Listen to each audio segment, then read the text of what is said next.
સરહદી પંથક એવા ધરણીધર તાલુકામાં આજે મોટો રાજકીય ઉલટફેર જોવા મળ્યો છે. સ્થાનિક સ્વરાજ્યની ચૂંટણીના પડઘમ વાગી રહ્યા છે ત્યારે રાબડીપાદર ગામના અંદાજે 150 જેટલા યુવાનો અને વડીલોએ ભારતીય જનતા પાર્ટીને અલવિદા કહી કોંગ્રેસનો પંજો પકડી લીધો છે. આકોલી ગામના કોંગ્રેસના દિગ્ગજ અગ્રણી ઠાકરસિંહભાઈ રબારીના નેતૃત્વ હેઠળ આ તમામ લોકો વિધિવત રીતે કોંગ્રેસમાં જોડાયા હતા. આ જોડાણ માત્ર એક ગામ પૂરતું સીમિત નથી, પરંતુ તેની અસર સમગ્ર ધરણીધર તાલુકા અને ખાસ કરીને તળાવ જિલ્લા પંચાયત વિસ્તારમાં જોવા મળી શકે છે.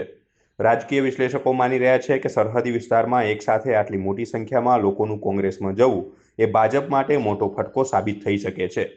ચૂંટણી પહેલા થયેલા આ ગાબડાને કારણે હવે બંને પક્ષો વચ્ચે જંગ વધુ રસાકસી ભર્યો બને છે.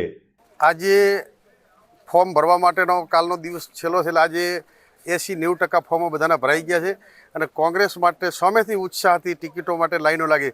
આજે બ્રહ્મ સમાજના રાબડીપાદર સમસ્ત ગામ કાજાભાઈની ટિકિટની જાહેરાત કરી અને એ કારલી સીટમાંથી પણ બધા આવ્યા. અમારા કુંડળિયા સીટ છે, માવશ્રી સીટ, તમામ સીટોના ફોર્મોને મજબૂત ઉમેદવારો છે. આ વખતે ધરાતલ ઉપરથી ભાજપને જડમૂળમાંથી કાઢી નાખવા માટે પ્રજાએ મક્કમ નિર્ધાર કર્યો છે અને તાલુકા જિલ્લા પંચાયતો બનાસકાંઠા અને વાવ થરાદની કોંગ્રેસની બનવાની છે.